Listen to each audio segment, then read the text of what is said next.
हरे कृष्णा। हम सबको ये बात तो पता ही है, जो हमारा चरित्र होता है ना, वो जिस जगह पर हम रहते हैं उस जगह के माहौल के हिसाब से बनता है। या हमारे जो मित्रगण होते हैं, उनके जो चरित्र होते हैं, उनका कुछ कुछ परसेंटेज जो है हमारे जीवन में उसका प्रभाव पड़ने से हमारे जीवन में वैसे बनता है। अगर कोई व्यक्ति अपने दोस्त ऐसे बनाएगा जो नशा करते हैं, तो धीरे धीरे वो व्यक्ति भी धीरे धीरे नशे में डूब जाएगा। और कोई व्यक्ति अगर अपना जो फ्रेंड सर्कल है, जो मित्रगण ऐसे बनाएगा जो नशा पान नहीं करता है, तो वो भी कभी नशा पान नहीं करेगा। और ऐसे कई सारे कारण हैं हमारे चरित्र, हमारे जीवन शैली डेवलप होने के पीछे। एक कारण इसमें से महत्वपूर्ण है आम बोलचाल। जैसे कई बार हम देखते हैं समाज में ऐसे बहुत सारे आम बोलचाल है, जिसको मुहावरे बोल सकते हैं, तकिया कलाम बोल सकते हैं, कहावत बोल सकते हैं, है ना, इंग्लिश में फ्रेजेस कहा जाता है। तो ऐसे बहुत सारे कहावत, मुहावरे, तकिया कलाम या आम बोलचाल समाज में है, जो हमारे जीवन में गहरा असर छोड़ता है। हम पूरा ज़िंदगी उसी बात को लेकर के जीते हैं कि ऐसा है तो ऐसा हम जिएंगे। ऐसा कहा गया, जैसे एग्जाम्पल, लोग बोलते हैं कर्म ही पूजा है, तो लोग कर्म करने लग गए भेड़ बकरियों की तरह, है ना, कि बिना समझे एक्चुअल में कर्म क्या है। इसके ऊपर एक अलग से वीडियो बनेगा। लेकिन आज हम बात करेंगे एक कहावत ऐसे समाज में जो बहुत ज़्यादा फेमस है। अगर किसी को रिस्पॉन्सिबिलिटी पीछा छुड़ाना है ना, तो ये वाला जो है, ये तकिया कलम या फिर ये वाला कहावत या मुहावरा ज़रूर बोलता है। वो क्या है? हमारा क्या जी, हम तो खाली हाथ आए थे, खाली हाथ जाएंगे। ऐसा हाथ दिखा देते हैं, खाली हाथ आए थे, खाली हाथ जाएंगे। रियली क्या हम खाली हाथ आए थे और क्या हम खाली हाथ जा पाएंगे? क्या ये संभव है? इसी के ऊपर थोड़ा सा आज हम चर्चा करने का प्रयास करेंगे।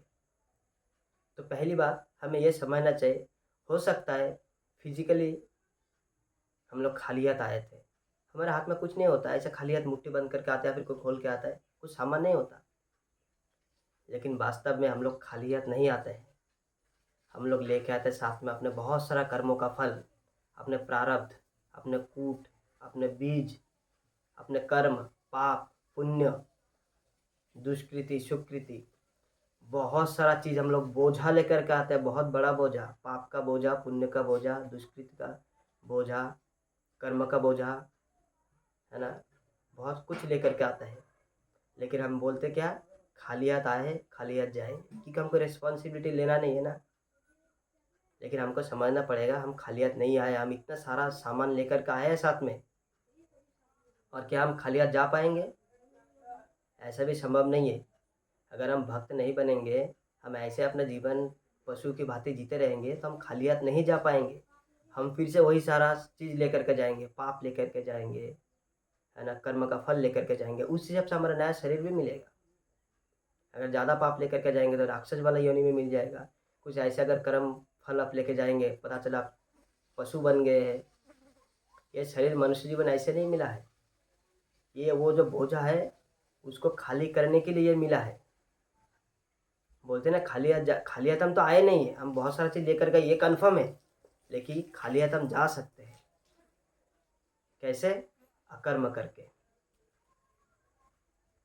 अगर हम, जैसे 3 प्रकार के कर्म होते हैं।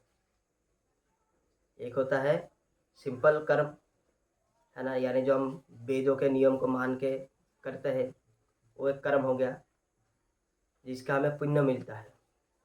और एक होता है विक्रम, यानी पाप कर्म, जिसका हमें पाप मिलता है। ये दोनों ही सिचुएशन में हमें इस धरती में रहना पड़ेगा, यहाँ पे हमें भुगतना पड़ेगा। वो उसका हमको फल मिलेगा। पाप करे या पुण्य करे, फल मिलेगा। लेकिन हम खाली हाथ कब जा पाएंगे? जब हम अकर्म करेंगे। अकर्म मतलब जो भी हम करेंगे भगवान के लिए करेंगे, तब हमारा जितना भी पाप पुण्य सब खत्म हो जाएगा। भगवान बोलते हैं ना, सर्वधर्मान परित्यज्य मामेकं शरणं व्रज, अहम त्वं सर्व पापेभ्यो मोक्षयिष्यामि मा शुचः। तुम मुझे सरेंडर कर दो, मैं तुम्हारे सारे पाप को खत्म कर दूंगा। तो हमें अपने आप को भगवान के शरणागति में जाना है, भगवान का शरण ग्रहण करना है, तब जाके हम वास्तव में खाली हाथ जा पाएंगे। लेकिन नहीं, अगर हम नहीं भक्त बनेंगे तो ये पॉसिबल नहीं है कि हम खाली हाथ आए हैं और खाली हाथ चले जाएंगे। नहीं, हम पाप पुण्य का बोझा लेकर का है और उस बोझा को और बढ़ा करके साथ में लेकर चलेंगे। भौतिक रूप से खाली हाथ जाएंगे, लेकिन हमारे पीछे हमारे बैग बैग पैक रहेगा, बहुत बड़ा बोझा पैक रहेगा, और उसी का ढोते फिरेंगे 84 लाख योनि में। ठीक है। तो ये जो कर्म अकर्म विकर्म, इसके ऊपर एक डिटेल्स में वीडियो है मेरे चैनल में ऑलरेडी, आप लोग देख सकते हैं। तो मैं आशा करता हूँ कि आप लोग समझे होंगे, और ऐसे बहुत सारे और भी कहावत है जिसका एक एक करके हम वीडियोज़ बनाएंगे कि कैसे समाज में ये सब कहावतों के माध्यम से गलत फहमियाँ, गलत भ्रांतियाँ फैलाया गया है, इसका हम एक एक करके डिकोड करेंगे। तो हमेशा याद रखिए, नहीं हम खाली हाथ आए हैं, और इतना आसानी से आप खाली हाथ जा भी नहीं सकते। हमको भगवान का भक्ति करना पड़ेगा, तभी हम खाली हाथ जाएंगे। हरे कृष्ण।